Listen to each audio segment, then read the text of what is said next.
సువార్త ప్రకటించని ఎడల నాకు మనోహరుడా రత్నవరుడా నా ప్రియుడా. హల్లెలూయా. ప్రియ దేవుని బిడ్డలారా, మైక్ సౌండ్ తగ్గించు. దేవుని వాక్యాన్ని మనము ధ్యానం చేసుకుందాం. ఈ దినము దేవుడు అందరినీ ఆశీర్వదించగలుగుచున్నాడా, లేక కొందరిని ఆశీర్వదించగలిగి మరికొందరిని ఆశీర్వదించలేని స్థితిలో దేవుడు ఉన్నాడా అని చూస్తే, వారు ఆశీర్వదించబడ్డారు, లేక ఫలాని వారు ఆశీర్వదించబడ్డారు, మేము మాత్రము ఏ విధమైన ప్రయోజనం లేదు, మేము చర్చికి వెళుతున్నాం, మేము ప్రార్థన చేస్తున్నాం, ఏంటి మా పరిస్థితి ఇలా ఉంది అని ఈరోజు దేవుని మీదే నెపము మోపేవారు ఉన్నారు. కానీ దేవుని వాక్యము లోతులోనికి వెళ్ళి చూస్తే ఆత్మదేవుడు ఈ పూట మనకు కొన్ని విషయాలు తెలియచేస్తున్నారు. దేవుడు ఆశీర్వాదము సంపూర్తిగా అనుభవించాలి అంటే ఆయన నీ జీవితములో లేక నా జీవితములో మన జీవితములో కొన్ని ఆశిస్తూ ఉన్నాడు. మనకుంటాయి కదా ఆశలు, అలాగే ఆయన కూడా మన జీవితంలో ఆశపడుతున్నాడు. పెళ్ళికి ముందు వధువు అనుకుంటుంది నా భర్త ఈ విధమైన క్వాలిఫికేషన్ కలిగి ఉండాలని, అలాగే భర్త అనుకుంటాడు నా భార్య ఇలా ఉండాలని, అలాగే నా బిడ్డలు స్కూల్ ఫస్ట్ రావాలి, మంచి ర్యాంకు సంపాదించాలి, మంచి ఉద్యోగానికి నా బిడ్డలు అర్హులుగా మార్చబడాలని తల్లిదండ్రులు ఏ విధముగా ఆశించి అనుకుంటారో ఆ విధముగా నా జీవితంలో, నీ జీవితంలో, మన జీవితంలో ప్రభు కోరిక కలిగి ఉన్నాడు, ప్రభు ఆశ కలిగి ఉన్నాడు. ఆ ఆశ ఏమిటి అని మనము చూసినట్లయితే ఈ పూట కొన్ని విషయాలు ప్రభు మనతో మాట్లాడటానికి ప్రభు ఇష్టపడుతూ ఉన్నారు. ఇప్పుడు చదువుతారు మీరందరూ 27వ కీర్తన 4 వచనము చివరి భాగాన్ని మనము గమనించి చూసినట్లయితే, నా జీవితాంతము నేను యెహోవా మందిరములో నివసింపగోరుచున్నాను. ప్రియ దేవుని బిడ్డలారా, ఈ మాట చాలా కొత్తగా ఉంది. ఇంకొక రకంగా చూసినట్లయితే వెటకారం అని కూడా అనుకోవచ్చు. ఒక భక్తుడు దేవుని మందిరానికి వచ్చి ప్రార్థన చేసుకుని మొక్కులు తీర్చుకొని ఆరాధన ముగించుకుని మరలా వెళ్ళిపోయి ఒక వారము తర్వాత వస్తారు. ఇది మనము సహజంగా మనం చూస్తున్న భక్తి ఇది. కానీ ఇక్కడ ఈ వ్యక్తి చెప్తున్నాడు, ఇక నా బ్రతుకు దినములన్నీ, నా బ్రతుకు దినమంతా అంటే నేను ఎంతకాలం బ్రతికితే నా జీవిత కాలం అంతా నేను చర్చిలోనే మందిరములోనే నేను ఉంటాను అని కన్ఫర్మ్ చేసేసుకున్నాడు. నా ప్రియ దేవుని బిడ్డలరా, ఈ చరిత్ర ఇలా ఉంచితే ఇప్పుడు ప్రజలు నాడి, ప్రజల ఉద్దేశము, ప్రజల ఆలోచన మనము నేటి దినాన గమనించి చూస్తే వారి పరిస్థితులు ఎలా ఉన్నాయంటే, ఎవరైనా అనారోగ్యము వచ్చినప్పుడు ఆరోగ్యం వచ్చే వరకు క్రమము తప్పకుండా అది 6 వారాలు కానీ 3 వారాలు కానీ 10 వారాలు కానీ రావాలి అని వస్తున్నారు. అమ్మా ఎక్కడికంటే నేను పలాని రోగముతో ఉన్నాను, చాలా దగ్గరలోకి వెళ్తే సెట్ కాలేదు, చర్చికి వెళ్తే అది సెట్ అవుద్దని చెప్పారు, చాలామంది సెట్ అవుతుంది కూడా నేను చూశాను, అందుకే నేను వెళ్తున్నాను అని చెప్పేవాళ్ళు. కలిసి వస్తుందని వెళుతున్నానని చెప్పేవాళ్ళు, లేక చీకటి శక్తుల చేత, దైపు శక్తుల చేత, చేతపడి శక్తుల చేత పీడించబడుతున్నాం, అవి పోయేంత వరకు వెళుతున్నాం, లేక పిల్లలకు మంచి సంబంధాలు వచ్చేంత వరకు, లేకపోతే పిల్లలకు వివాహాలు అయ్యేంత వరకు అని వారి అవసరాన్ని బట్టి చర్చికి వచ్చేవారు సంఖ్య ఈరోజు ఎక్కువగా మనం చూస్తున్నాం. వారి అవసరము తీర్చబడిన తర్వాత, వారి పని పూర్తయిపోయిన తర్వాత, అమ్మ చర్చిక అంటే వెళ్ళాలి కానీ ప్రస్తుతానికి వీలు కావట్లేదు, మాకు ప్రభు అంటే బాగా ఇష్టం, పాస్టర్ గారు అంటే చాలా ప్రేమ అని చాలామంది ఈ పూట చెప్తున్నారు. నా ప్రియ దేవుని బిడ్డలారా, ఈ భక్తుడు చెప్పిన మాట ఏమిటంటే, నేను వివాహం కొరకు చర్చికి వెళ్ళేది కాదు, ఉద్యోగం కొరకు చర్చికి నేను కాదు వెళ్ళేది, మంచి మార్కుల కొరకు నేను చర్చికి కాదు వెళ్ళేది, మంచి ఇల్లు కట్టాలని కాదు నేను చర్చికి వెళ్ళేది, మంచి పొలము కొనాలని కాదు నేను చర్చికి వెళ్ళేది. నా జీవితంలో కష్టమైన, నష్టమైన, ఇరుకైన, ఇబ్బంది అయినా, ఏ పరిస్థితులైనా కన్ఫామ్గా నా జీవితాంతం ఇక అక్కడే నా నివాసం ఉండాలని నా బ్రతుకులో నేను ఫిక్స్ అయిపోయాను అని చెప్తున్నాడు. అయితే ప్రియ దేవుని బిడ్డలారా, మరి ఉద్యోగం చేయాలి కదా, కుటుంబ పోషణ కొరకు వ్యాపారము చేయాలి కదా, మరి కుటుంబ పోషణ కొరకు చేతి పని చేయాలి కదా, కుటుంబ పోషణ కొరకు మరి వ్యాపార బాధ్యతలు నిర్వహించాలి కదా అని చూస్తే, మరి ఇప్పుడు చర్చిలోనే ఉంటున్నాను అంటున్నాడు కదా, మరి ఎలా అని చూస్తే ఈ వ్యక్తి ఎవరు, ఇతని యొక్క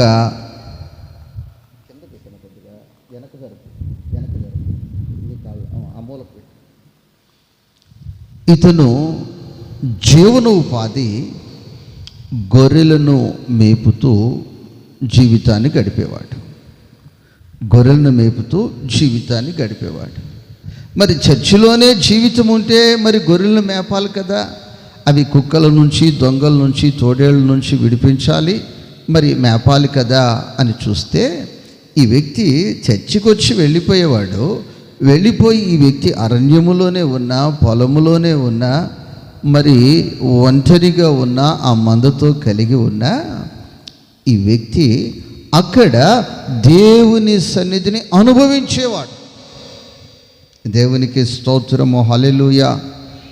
104వ కీర్తన 104వ కీర్తన 33 వాక్యాన్ని చదువుతారు. నా జీవిత కాలమంతయు నేను యెహోవాకు కీర్తనలు పాడేదను. యెహోవాయే నా కాపరిగా, నాకేమీ కొదువలేదు. యెహోవాయే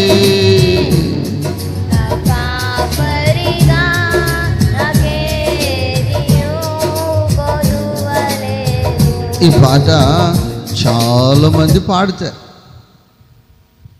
చాలా చక్కగా పాడతారు, చాలా అద్భుతముగా పాడతారు. కానీ అమ్మా, నీకేం అవసరాలు లేవా, నీకేమి కొదువులు లేవా అంటే అప్పుడు వారే చెప్పే మాట ఏమిటంటే,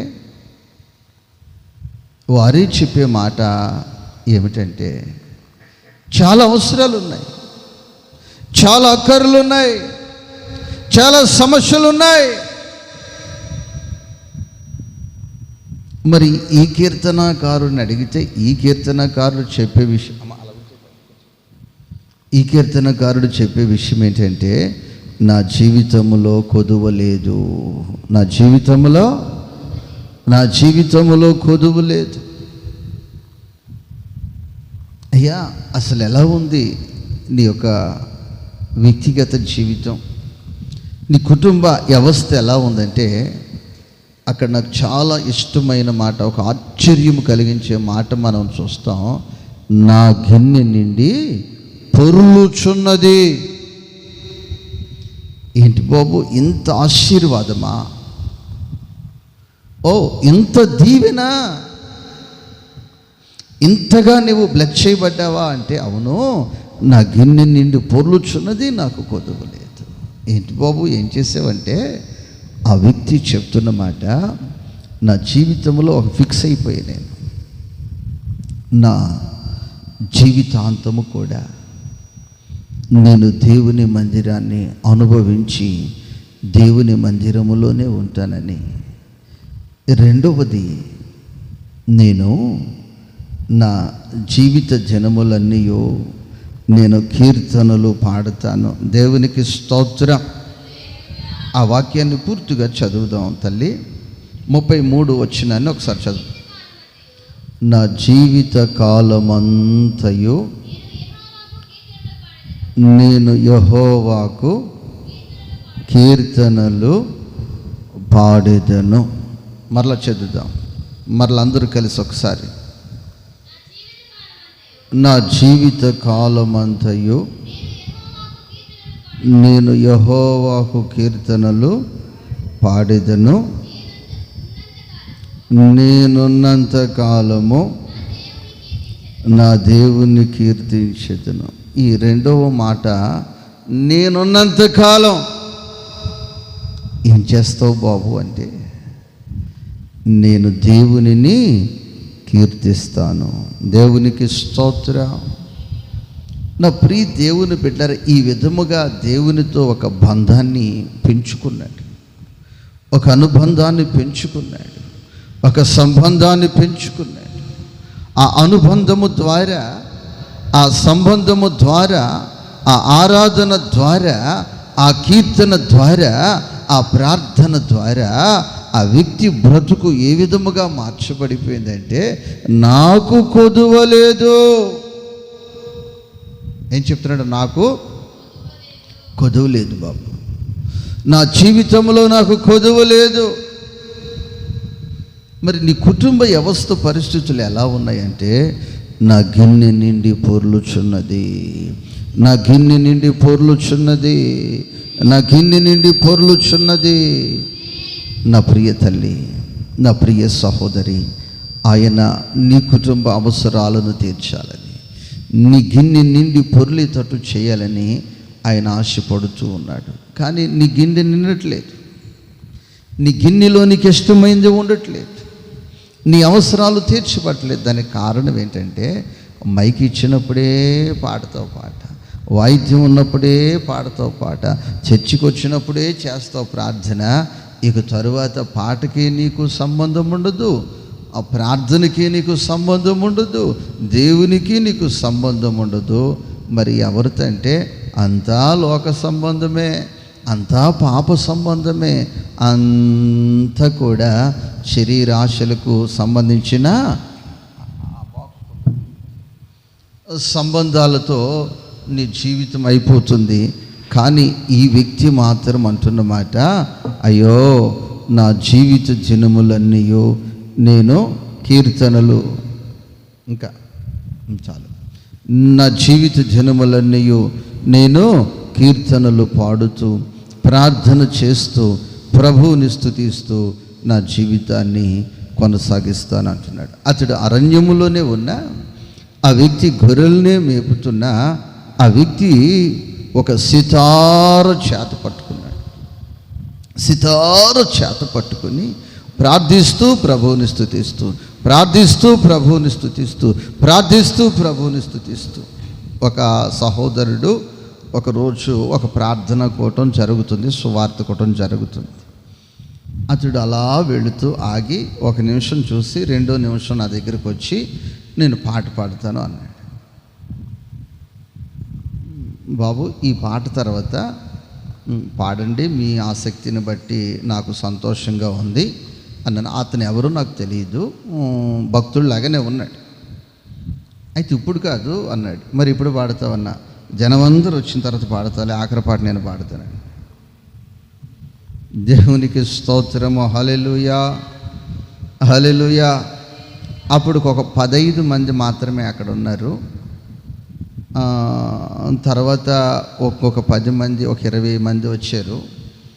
20 మంది వచ్చిన తర్వాత వీళ్ళేనా అన్నట్లు నా ఇంకా చూస్తూ ఉన్నాడు.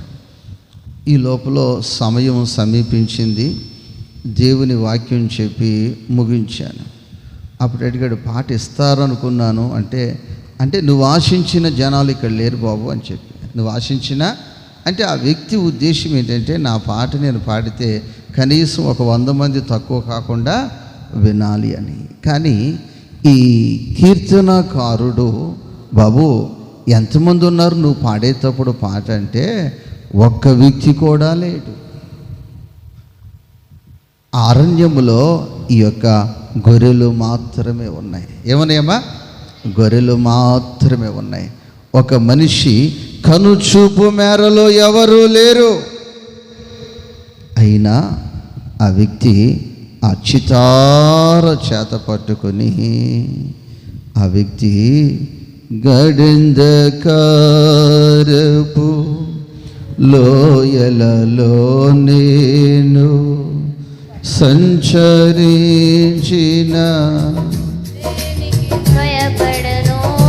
గడంధకారపు లోయలలో నేను సంచరించిన దేనికి భయపడను. నీదుడకారయు నీ దండమును అనుదినం అనుక్షణం కాపాడునే. హల్లెలూయా. అలాగా ఆ వ్యక్తి ప్రయాణము కొనసాగుతుంది. అది రాత్రి కావచ్చు, అది పగటిపూట కావచ్చు, అది మధ్యరాత్రి కావచ్చు, అది ఉదయకాలము కావచ్చు, సాయంకాలము కావచ్చు.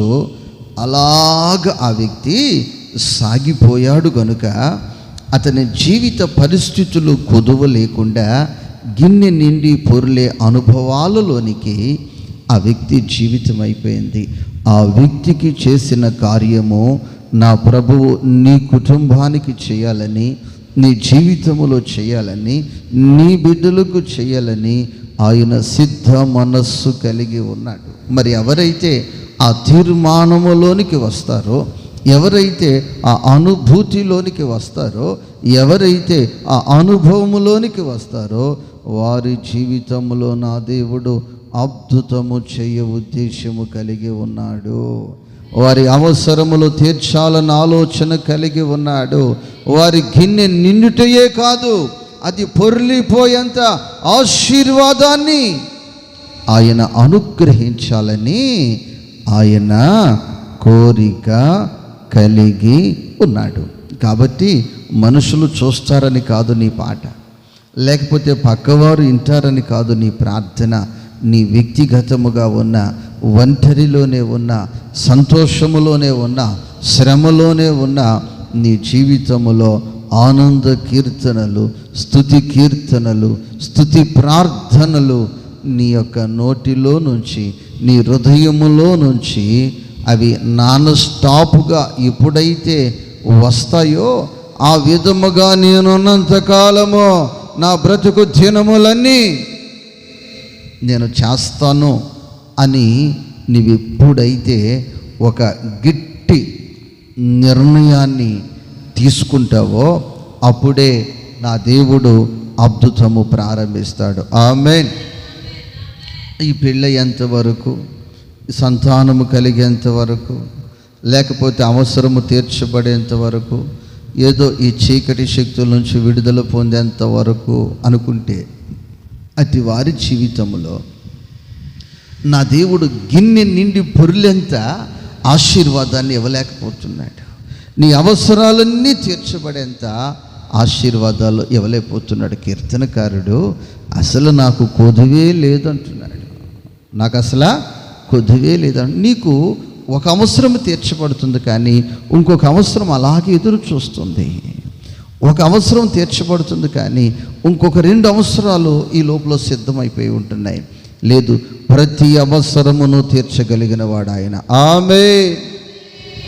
అయితే ప్రియ దేవుని బిడ్డలారా, మనము చేయవలసినది ఏమిటి అంటే ద్వితీయోపదేశ కాండము 4 అధ్యాయము 9 వాక్యాన్ని చదువుకుందాం. ద్వితీయోపదేశ కాండము 4 అధ్యాయము 9 వచనాన్ని ధ్యానం చేసుకుందాం. అయితే నీవు జాగ్రత్త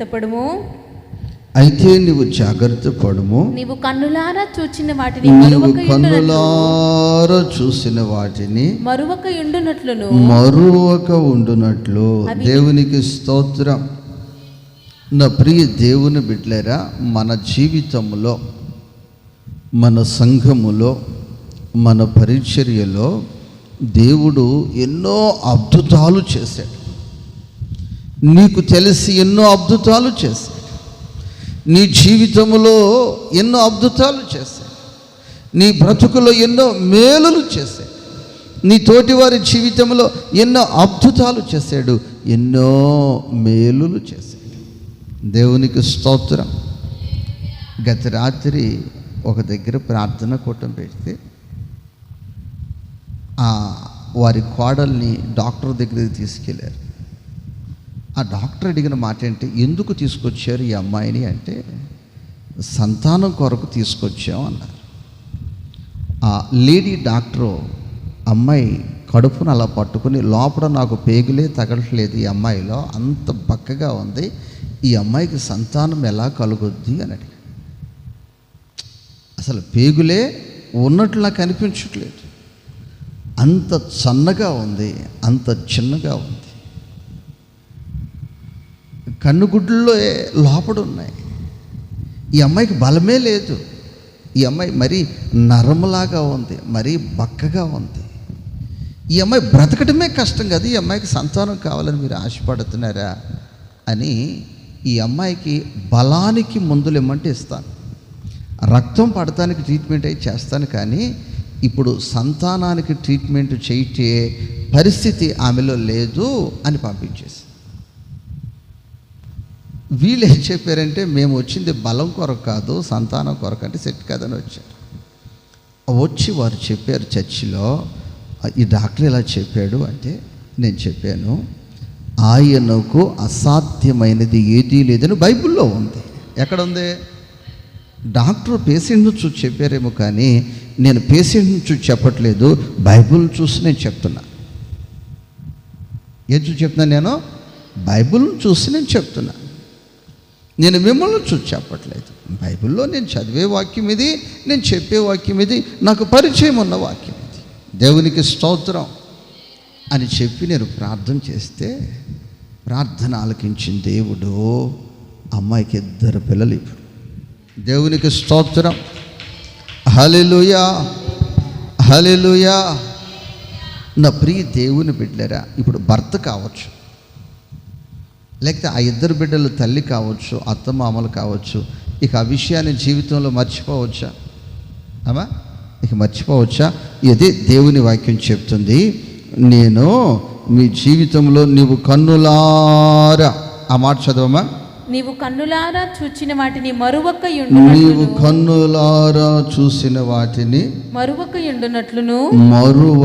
ఉండునట్లు ఆయన ఎన్నో అద్భుతాలు మనము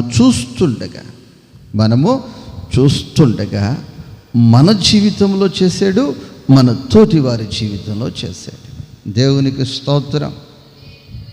మొన్న ఒక సహోదరుడు చెప్తున్నాడు, ఈ పాటికి ఎన్నో కూటమి అయిపోవాలి, 3వ కూటమి అయిపోవాలి. దేవుని స్తోత్రం. 3వ కూటం కాదు, ఇప్పుడు 3 ఉన్నారు. ఎంతమంది ఉన్నారు కుటుంబానికి? ఎంతమంది పెరిగారు? ఇప్పుడు 3 ఉన్నారు. మరి ఇది ఎంత అద్భుతం, ఇది ఎంత ఆశ్చర్య కార్యం. దేవునికి స్తోత్రం.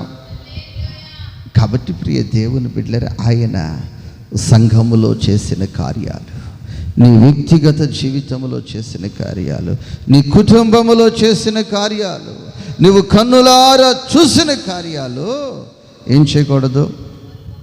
మరువక ఉండునట్లు. దేవునికి స్తోత్రం. అవి నీ జీవిత కాలమంతయు నీ నీ హృదయములో నుండి తొలగిపోకుండునట్లు నీ మనస్సును బహు జాగ్రత్తగా కాపాడుకొనుము. నీ కుమారులకును నీ కుమారుల కుమారులకును నీ కుమారుల కుమారులకును వాటిని చెప్పు, నేర్పు. దేవునికి స్తోత్రం, హల్లెలూయా. ఈరోజు చాలామంది దేవుడు చేసిన కార్యాలు మర్చిపోయారు, దేవుడు చేసిన అద్భుతాలను మర్చిపోయాడు. ఆయన ఆహారం ఇచ్చాడే, ఆయన ఆయుష్ను పొడిగించాడే, ఆయన మనల్ని బ్రతికించాడే అనే విషయాలు మర్చిపోయాడు. నా ప్రియ దేవుని బిడ్డలారా, కరోనా ఎవరితో సంబంధం లేకుండా రహస్యంగా ఒక రూములో కూర్చున్న వాళ్ళు కూడా కరోనా వచ్చేసింది. ఇటు చూసిన మరణాలే, ఎక్కడ చూసిన వేల సంఖ్యలో మరణాలు. ప్రియ దేవుని బిడ్డలారా, ఆ రోజులన్నిటిలో ఒక్క రోజు కూడా మేము ఇంటిలో ఈ మందిరావరణము లోపడే ఉన్నాము అనటానికి లేకుండా ప్రతిరోజు హైవే రోడ్డు మీద, మార్కెట్ సెంటర్లో, రైల్వే స్టేషన్ సెంటర్లో తిరుగుతానే ఉన్నాం. పాస్టర్ ఒక్కరోజు కూడా మాస్క్ మెడలో ఉండేది కానీ ముక్కు మీద ఉండేది కాదు. మాస్క్ ఎక్కడ ఉండేది? మెడలో ఉండేది, ముక్కు మీద అయితే ఉండేది కాదు. ఎందుకంటే పెట్టుకోలేదు. పెట్టుకుని 2 నిమిషాలు కానీ 1 నిమిషం కంటే ఎక్కువ ఉండలేదు. ఇంకో విషయం చెప్పమంటారా, శానిటైజర్స్లో వాసన పడదు, వాంతులు అయిపోతాయి. ఇంట్లో లీటర్లు ఉండేది, 5 లీటర్లు క్యాన్ తెచ్చి పెట్టేవాడు, కానీ చేతిలో వేసుకుంటే నాకు వాసన. అలాగా చాలామంది రాత్రి పగలు కూడా తిరుగుతూనే ఉండేవాళ్ళం, భోజనాలు పంచుతూనే. ఒక్కరోజు జలుబు రాలేదు, ఒక్కరోజు దగ్గు రాలేదు, ఒక్కరోజు జ్వరము రాలేదు. ఇది ఎక్కడో కాకినాడ అవతల జరిగిన కార్యం కాదు, మనము కన్నులారా చూస్తుండగా జరిగిన కార్యాలు, మన జీవితంలో జరిగిన కార్యాలు. దేవునికి స్తోత్రం, హల్లెలూయా. నా ప్రియ దేవుని బిడ్డలారా, వజ్రము తల్లి అయితే వచ్చి భోజనం చేసి వెళ్ళిపోయిన బంగారు తల్లి సాయంత్రం దాకా తిరుగుతుండేది, అడవిడి చేస్తుండేది, తిరుగుతుండేది, పెడుతుండేది. వృద్ధాప్యంలో ఉన్నారు, మీకు వచ్చేస్తే మీకు ఇమ్యూనిటీ పవర్ తక్కువన్న బంగారు తల్లి వెనకని తిరుగుతూనే ఉండేది. కానీ దేవుడు నిలబెట్టుకున్నాడు. ఇవి చాలా అద్భుతం. ఇది నీ జీవితంలో దేవుడు చేసిన ప్రతి ఒక్కటి అద్భుతమే. ఆయన నీ జీవితంలో ఎన్నో అద్భుతాలు చేశాడు ఒక్కొక్కరి జీవితంలో. కానీ ఇశ్రాయేలు ప్రజల మీద ప్రభు ఎందుకు కోపడ్డాడు, ఎప్పుడు కోపడ్డాడంటే, వాళ్ళ గురించి నేను ఆ కీర్తనలో చదివితే మర్చిపోయిరి మర్చిపోయిరి మర్చిపోయిరి మర్చిపోయిరి మర్చిపోయి. కూరలో ఉప్పు కాదు కదా మర్చిపోతానికి. దేవుడు చేసిన అద్భుతాలను వారు మర్చిపోయారు. మర్చిపోయినందున దేవుని ఆశీర్వాదానికి వాళ్ళు దూరం అయిపోయారు, పొందబోవు మహిమకు వారు దూరం అయిపోయారు. ఆ తరువాత నేను ఆ వాక్యాన్ని కంటిన్యూ చేసి చదివితే అక్కడ ఏముందంటే, దేవుని కోపము వారి మీద రగిలింది. ఏంటి బాబు అంటే, అవును, వారు మరిచిపోయారు. లేదమ్మా, దేవుడు నీ జీవితంలో ఇప్పటి వరకు ఎన్ని కార్యాలు చేశాడు, ఎన్ని మార్లు మరణపు అంచు వరకు పోయిన నిన్ను మరలా ఆయన లేపి నిలబెట్టి ఆయుష్ను పొడిగించి నీకు ఆరోగ్యం ఇచ్చాడు. ఆ విషయాలను దినదినము నువ్వు గుర్తు చేసుకుంటూ స్తుతిస్తూ ప్రార్థిస్తూ సాక్షిగా నీ జీవితాన్ని కొనసాగిస్తూ ఉన్నప్పుడు అప్పుడు నిన్ను చూస్తాడు.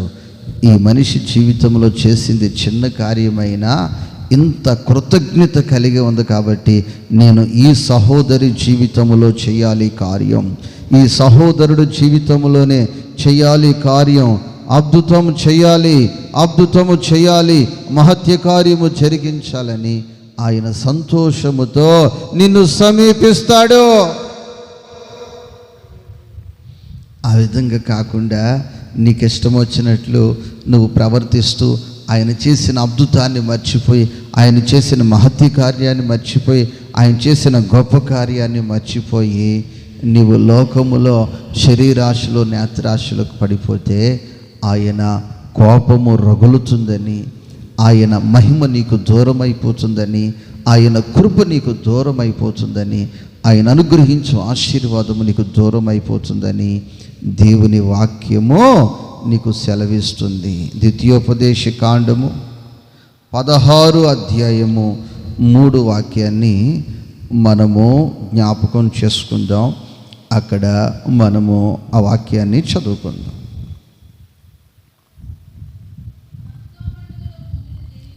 పస్కా పండుగ. ఇంకా ఆ వచనములో చూస్తే నీ జీవితాంతము జ్ఞాపకము చేసుకొనున్నట్లు అని ఉంది.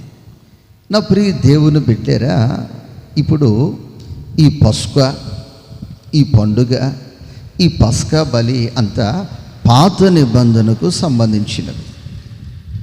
ఇప్పుడు మనం బలి ఏమవసరం లేదు, పస్కాను మనం భుజించిన అవసరం లేదు, చెప్పులు తొడుక్కొని నడుము కట్టుకొని కరచేత పట్టుకొని త్వరగా మనము తిననవసరం లేదు.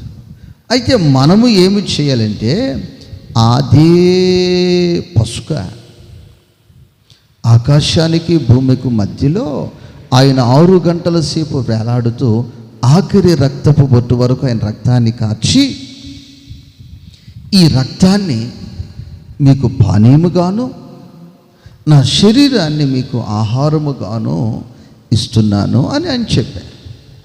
అయితే అదే పస్కాకు గుర్తుగా ఉన్నది, మనము ప్రతి నెల ప్రభు యొక్క శరీరాన్ని మనం భుజించి ప్రభు యొక్క రక్తాన్ని మనం పానం చేస్తున్నాం. అయితే ఆ విషయాన్ని జీవితాంతము జ్ఞాపకం ఉంచుకోవాలి. నీవు దేవునికి స్తోత్రం. జీవితాంతము జ్ఞాపకం ఉంచుకోవాలి. ఏంటి నువ్వు జ్ఞాపకం ఉంచుకోవలసింది అని మనము చూస్తే, ఇదిగో నేను ఈ నెల ప్రభు బల్లారాధనలో పాలు పొంది ఆయన శరీరాన్ని భుజించాను. ఏం చేశాను? నేను ఆయన రక్తాన్ని పానము చేశాను. ఇప్పుడు నాలో ఉన్న రక్తం ఎవరి రక్తము? యేసయ్య రక్తము.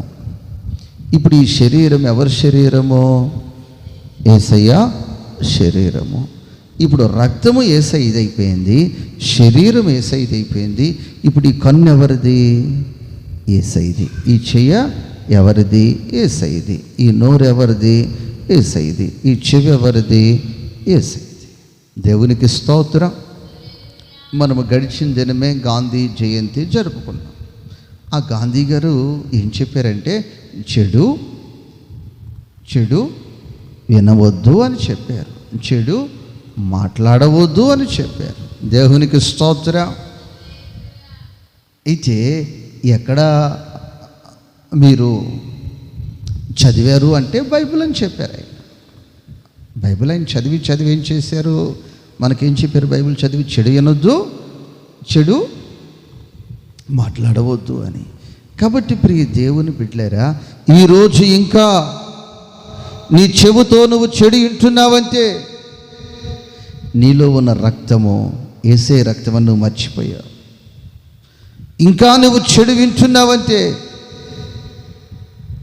నీలో ఉన్న రక్తము శరీరము యేసయ్య శరీరం నువ్వు మర్చిపోయావు. నువ్వు జ్ఞాపకం ఉంచుకుంటే, నువ్వు గుర్తుంచుకుంటే అది నీకెంతో ఆశీర్వాదం. ఈ పస్కాను మీ జీవితాంతము కూడా మీరేమనాలి, మీరు జ్ఞాపకము ఉంచుకోవాలి. నేను యేసు రక్తము చేత కడగబడిన వ్యక్తిని, ఇదిగో ముంచట బాప్తిసం పొందిన వ్యక్తిని, ఆయన శరీరాన్ని భుజిస్తున్న వ్యక్తిని, ఆయన రక్తమును పానము చేస్తున్న వ్యక్తినని నువ్వు మరువక, నువ్వు వీడువక నీ జీవిత దినములన్నీ కూడా నీవు జ్ఞాపకము ఉంచుకోవాలి. ఆమేన్. ఏం చేయాలి తల్లి? జ్ఞాపకము ఉంచుకోవాలి. ఈరోజు చాలామంది మర్చిపోయిన అనుభవం, ఇష్టం వచ్చినట్లు మాట్లాడటం, ఇష్టం వచ్చినట్లు ప్రవర్తించటం, ఇష్టం వచ్చినట్లు చూడటము, ఇష్టమైన స్థలాలకు వెళ్ళిపోవటం, ఇష్టమైనట్లు ప్రవర్తించటం. ఎందుకని వాళ్ళు అలా ప్రవర్తించగలుగుతున్నారంటే వారు మర్చిపోయారు. వారి జ్ఞాపకాలలో ప్రభువు లేడు, వారి జ్ఞాపకాలలో యేసు రక్తము లేదు, వారి జ్ఞాపకాలలో యేసయ్య శరీరము లేదు. వారు మర్చిపోయారు. నా ప్రభు మాత్రం ఆయన దినమంతా కూడా చేతులు చాపి పిలుస్తున్నారు, జ్ఞాపకం చేసుకో, నన్ను జ్ఞాపకం చేసుకో. లేదు ప్రియ దేవుని బిడ్డలారా, కష్టం వచ్చినప్పుడే యేసయ్యను జ్ఞాపకం చేసుకోవటం కాదు, నష్టం వచ్చినప్పుడే నువ్వు జ్ఞాపకం చేసుకున్నట్టు కాదు, నీకు ఆపద సమయంలో మాత్రమే జ్ఞాపకం చేసుకున్నట్టు కాదు. ఇక్కడ దేవుని వాక్యం చెప్తుంది, నీ జీవితాంతమో నీవు ఆయన శరీరాన్ని భుజిస్తున్నావన్న విషయాన్ని, ఆయన రక్తాన్ని పానము చేస్తున్నానంత విషయాన్ని నువ్వేం చేయాలంటే జ్ఞాపకము చేసుకోవాలి. ఆమేన్. హల్లెలూయా. ఇప్పుడైతే ఆయన శరీరాన్ని నేను భుజించి ఆయన రక్తాన్ని పానము చేస్తున్నానని జ్ఞాపకం చేసుకుంటావో అప్పుడు నువ్వు భయముతో బ్రతుకుతావు. ఆ భయము నీ జీవితానికి ఒక గొప్ప మహిమను తెస్తుంది. ఈ కన్ను యేసయ్య కన్ను, ఈ నోరు యేసయ్య నోరు. ఎందుకనంటే ఆయన రక్తముతో నింపబడిపోయాను, ఆయన శరీరాన్ని నేను భుజించేస్తున్నా. దేవునికి స్తోత్రం. అది ఎలాగూ అంటే ప్రియ దేవుని బిడ్డలేరా, ఒక చిన్న బిడ్డ ఉంది, ఒక 20 దినాల వయసు కలిగిన బిడ్డ. ఆ బిడ్డకి ఏమిస్తారు ఆహారం? అమ్మ ఏమిస్తారు? అమ్మ ఏమిస్తారు? పాలు. ఆ పాలు కలర్ ఎలా ఉంటుంది? తెల్లగా ఉంటాయి. ఎలా ఉంటాయమ్మా?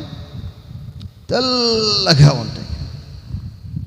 కానీ ఆ బిడ్డ ఈరోజున ఎలా ఉంటుందంటే, తల్లి పచ్చటి తోటకూర తిందనుకోండి, పచ్చగా వెళ్తుంది ఈరోజు. ఆ తల్లి ఎర్రటి క్యారెట్ తిందనుకోండి, ఆ రోజు ఈరోజు ఎలా వస్తుంది? ఎర్రగా వస్తుంది. తాగేది మాత్రం ఎలాంటి పాలు? తెల్లటి పాలే.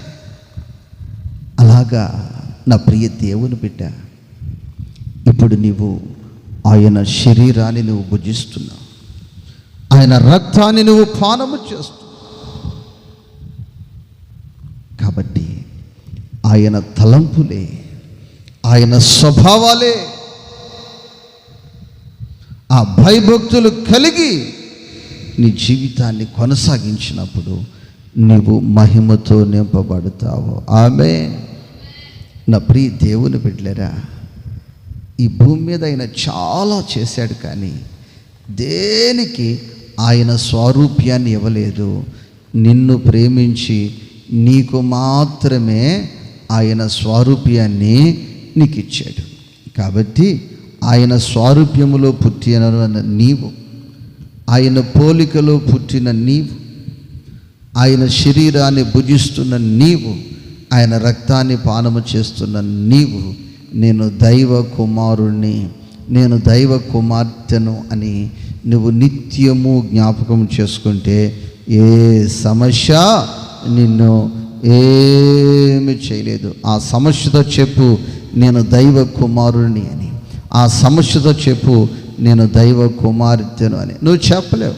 ఎందుకనంటే ఆ స్వభావాలు నీకు లేదు, ఆ భాష నీకు లేదు, ఆ ప్రవర్తన నీకు లేదు. ఆ ప్రవర్తనలోనికి నువ్వు మారిపోదువుగాక. అందరూ మోకరించండి. మోకరించిన ప్రతి ఒక్కరు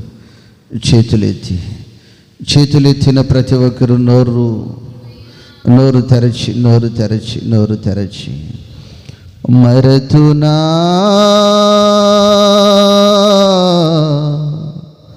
కలువరి శ్రమలను,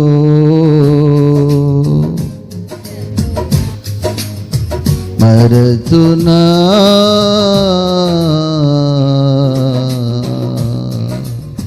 సిలువ ప్రేమను, మరతునా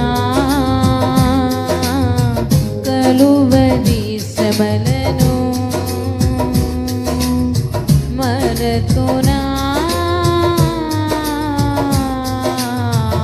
సిలువ ప్రేమను.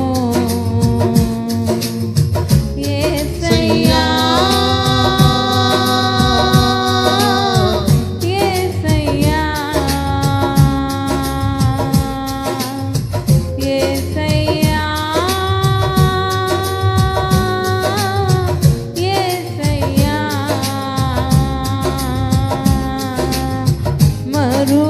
మరువలేనయ్యా నిన్నే విడువలేనయ్యా అయ్యా మరువలేనయ్యా నిన్నే విడువలేనయ్యా.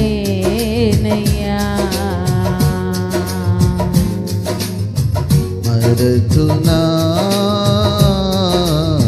కలువరి శ్రమలను, అందదో నాదన మోహకు ఏమని నే పాడను, నీ కరుణ రాగాలను, ఏమని నే పాడను, నీ కరుణ రాగాలను. కలువరి నాదుడా సిలువయోధుడా అయ్యా, కలువరి నాదుడా సిలువయోధుడా.